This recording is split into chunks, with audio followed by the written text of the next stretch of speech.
Hi everyone, welcome back again to my channel. Today I've got a great little project for you, and I'm not going to be held responsible for you being addicted to making these, because I am. They're very dinky, as you can see by the size, and I'm calling them little Christmas decoration treats. Now I love all my beautiful papers, and sometimes you think you've got to buy everything in a collection, but more and more I'm getting now that you don't need a lot to make some really nice things. So have a look through your stash. You barely need anything to make these projects, so it just shows that you can buy single sheets or less packs, or so that you can buy more in the end of different collections. That's my thinking anyway. So anyway, these are the little treat pouches. They're so easy to make. You can make them in front of the telly, and very little fussy cutting needed, or you can put any decorations on you like.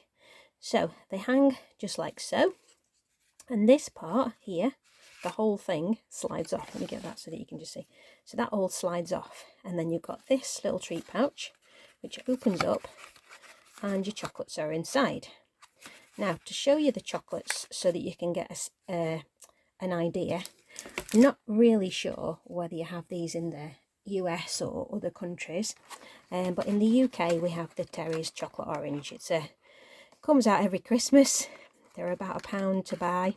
Well, this one was on offer, £1.120. It's a big orange in there, into chocolate orange segments, and they're always a thing to stick in your stocking or to give us little treats at Christmas. So they also have, in case you don't want to smash up the orange, a big bag which I've broken into, obviously for crafting purposes and to try, of just the segments. So I've done this just so that you can get a gist of what size chocolate goes in there. So if you've got US equivalents of something along this size, then it will go in the treat pouch. I think you have the Hershey's little things. I'm not entirely sure how big they are, but I've got 2 in each one anyway, so you can get the gist. And it folds up really neatly like that and fits back on just like so. So there's no faffing around with any kind of Velcro dots or anything like that. It just all fits nicely. You haven't got to lace anything up at the end of it. And I've used Graphic 45's, an older collection that I love, and I keep bringing out bits of this because I do like my red and green at Christmas. I like the other colours too, but I like these traditional ones. And this is Night Before Christmas. So I've just varied up the pieces that I've used for the base and the pieces that I've used for the strips around. So let's get cracking on making those. Just shift those out of the way. So here's my tiny instructions. So I said you're going to love this one. So a paper base, that's the key to this one. You don't really want to use card. If you do, use thin card, but then you've got to fiddle around decorating the white bits. But if you want to do that, that's fine, but I bet you've all got some kind of paper in your stash. And this is the weight of Graphic 45 or what else, Mint Table Bunny, all those kind of papers. It's that kind of weight. So you need a paper base, which is 8 1/4 by 5. I need to score on the long side at 2, 4, 6 and 8 inches. So let's do that to start with. I'll just bring in my scoreboard. So let's do those at 2, 4, 6 and 8. And once you've got these instructions down, then you can do them in your head. And I flip it over because I just don't want the paper to crack, so I give it another go from the back. So that's my 2, 4, 6 and 8. And then on the short side you want to score at 2 and 4 inches from the bottom, because you want the thinnest part that's going to make that little lip to make the fold at the top. So if you've got a paper that's obviously directional, you want to start scoring from the bottom at 2 and at 4. And that leaves this part left over then as your flap.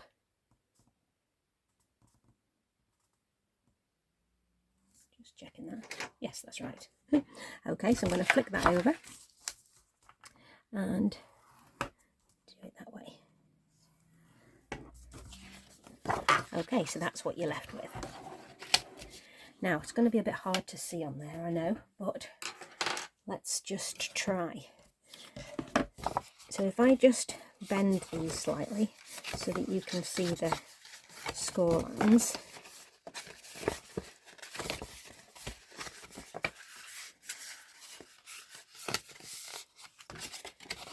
So hopefully that will be a little bit better.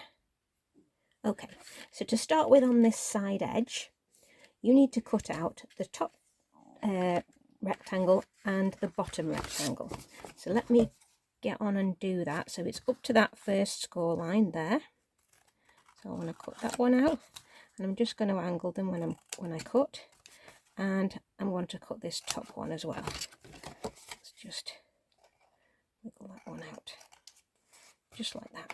I'll cut that one for the same. So that leaves me with that little edge there. So that's the first cut. And then on this, where you've got this side piece here, this one section here you want to leave, and you want to cut away the other three. Just trying to work out which side it's easier to see on. So there we go, cutting up there. So I'm going to cut along this edge.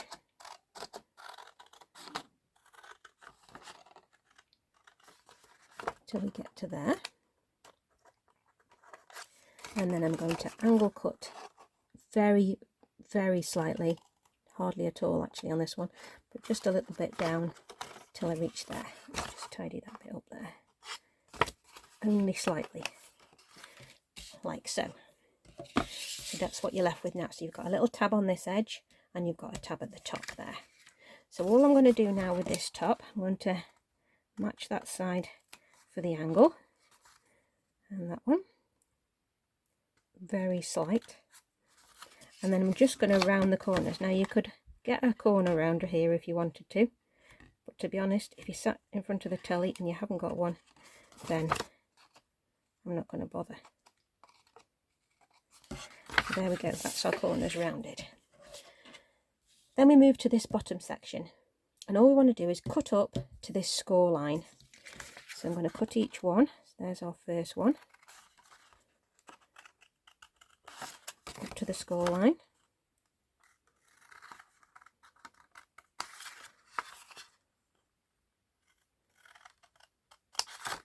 We should be up to our score lines on each one. And then each one of these I'm going to very tinily, is that even a word, tinily? I don't think so.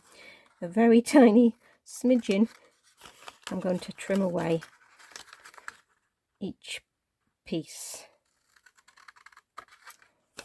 just so that this makes it easier for closing up.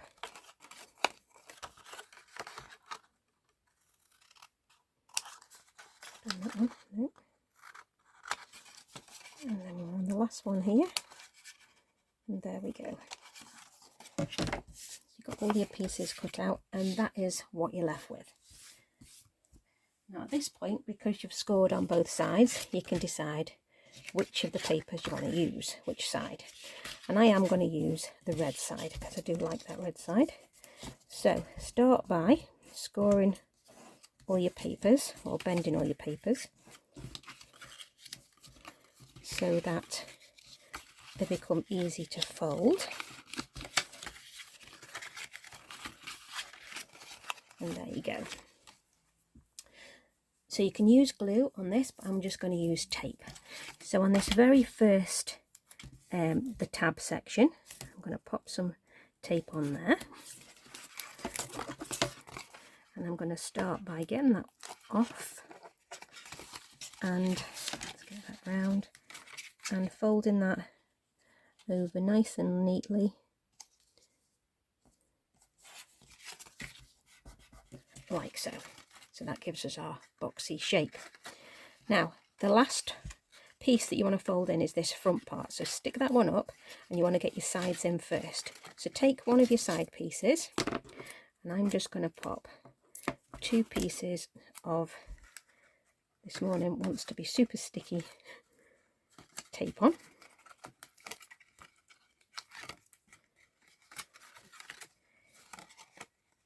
And stick your 2 side pieces together.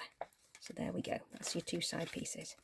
Then with this at the back, you want the back piece, and you want to do the same again. Pop them on, couple of sorry about that, a couple of pieces of tape on there.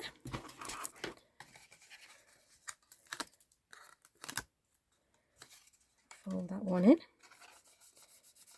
and then we've got this last piece now, so let's do that one. Pop that one on there.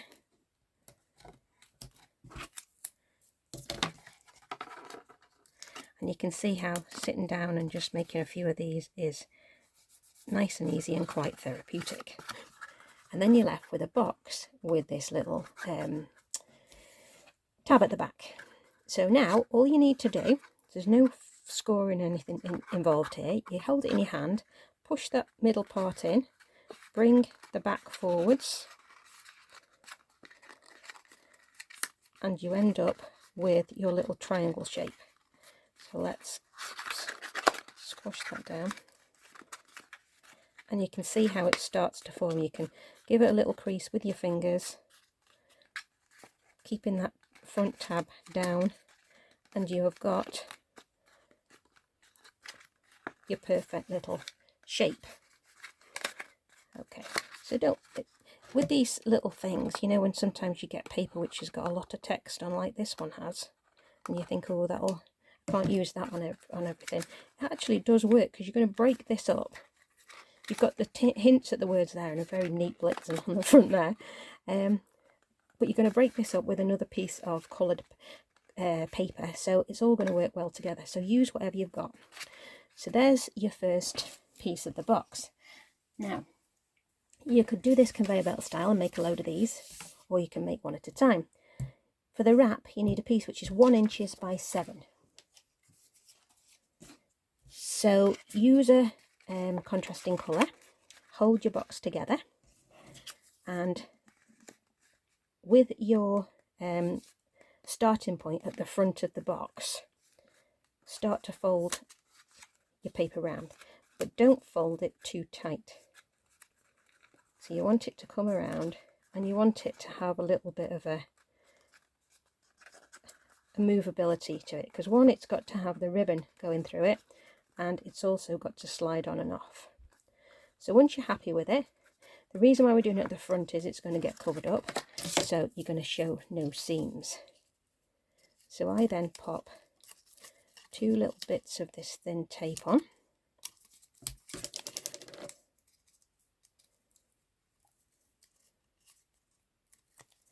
Get that backing off, like so. So you've made your rough shape now. Let's get hold of it. And you want to pop that down, let it be a little bit loose, line it up so it's straight, and give it a light press down. Now you can see I've got it a little bit baggy here, a bit baggy here. That's fine, because I want it to come on and off. So there we go for that. That's that round. So simple so far. Then I've got a piece of, I think 9 inches I've used, of thin ribbon. So knowing where my top is and where my front is, here I want to make a hole. So I'm just going to wing this. I'm going to find the middle. I'll put it slightly over the score line and then poke a hole in there. I mean, for this I've got my pokey tool, but I have been doing it with my scissors. Pop that in there, and then folding this piece of ribbon in half, you want to stick that through the hole. Let's find that hole. Right, bear with me a second so I can see.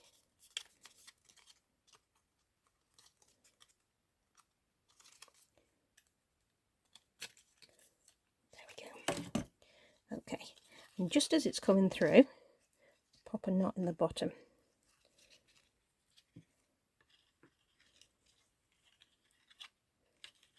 Sorry if this looks a bit fiddly, it's the camera right in the front of my face, so I'm trying to see it as well.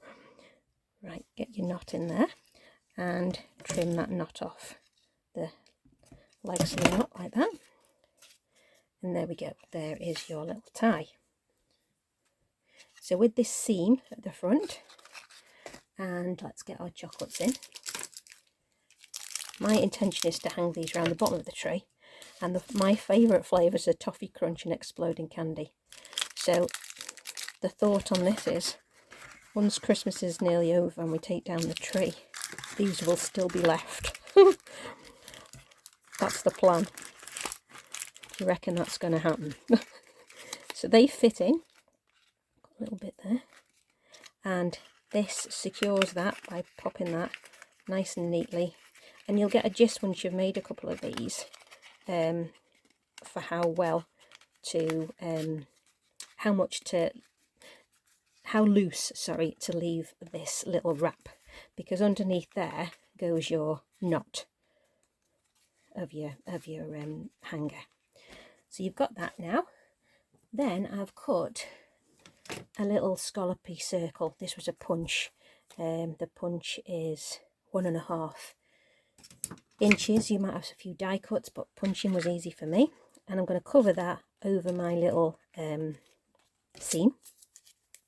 So let's just pop some of that down the front here.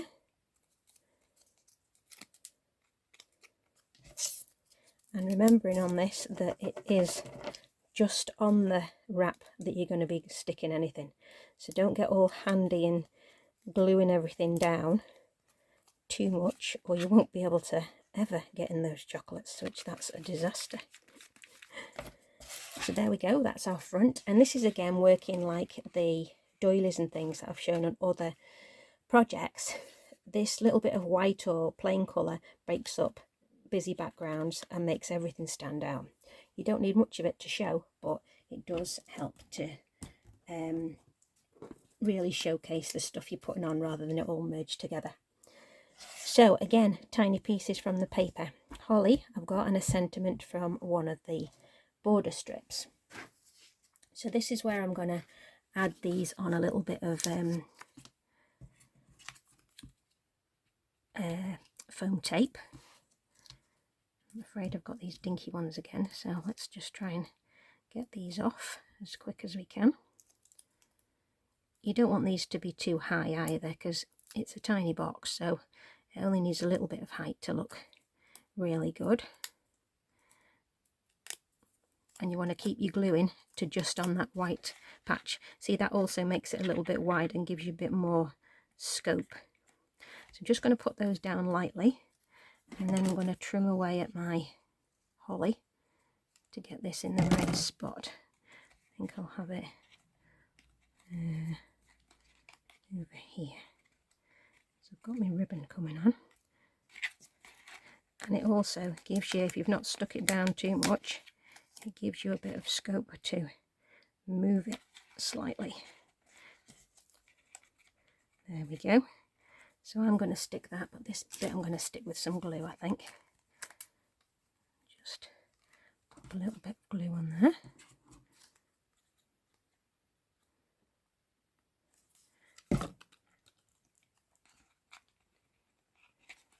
Tuck that in behind. There.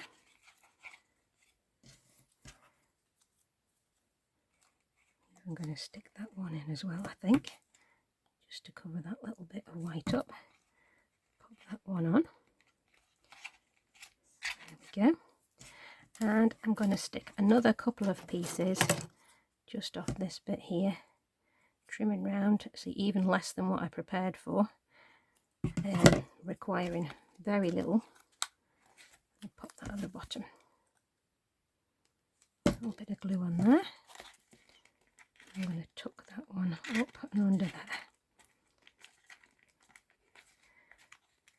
I think then I've got my bow, which I've got a small bow here that I've made.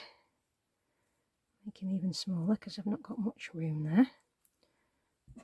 Trim that off. And I'm going to add that on with, again, a little bit of red line tape, just a touch.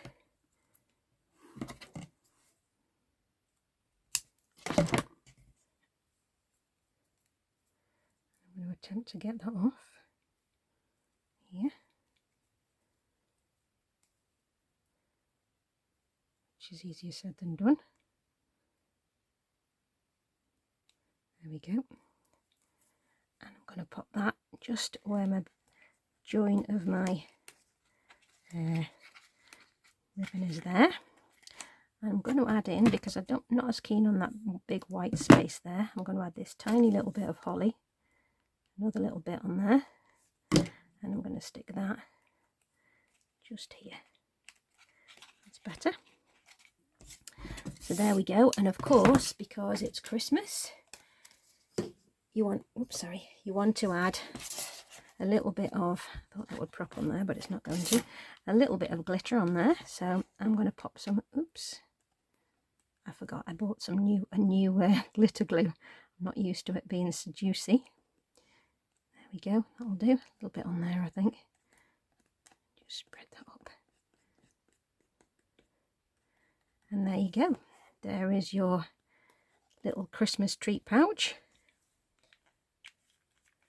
which works brilliantly, and of course will still slide on and off. Just check that at the end. You don't want to have sealed it all shut. So along with the others, you can see how you can make these super quickly. If I tilt that down a bit, will that be better? There we go. And all these are from scraps of that paper, and I think they look fab. So I hope you enjoyed that video. You could make them in all sorts of patterns and colours and they look brilliant, whatever your theme is, and they're not too heavy to weigh down a small tree. So I hope you enjoyed that video. Please let me know what you think, and I look forward to seeing you in the next one. Thanks, bye.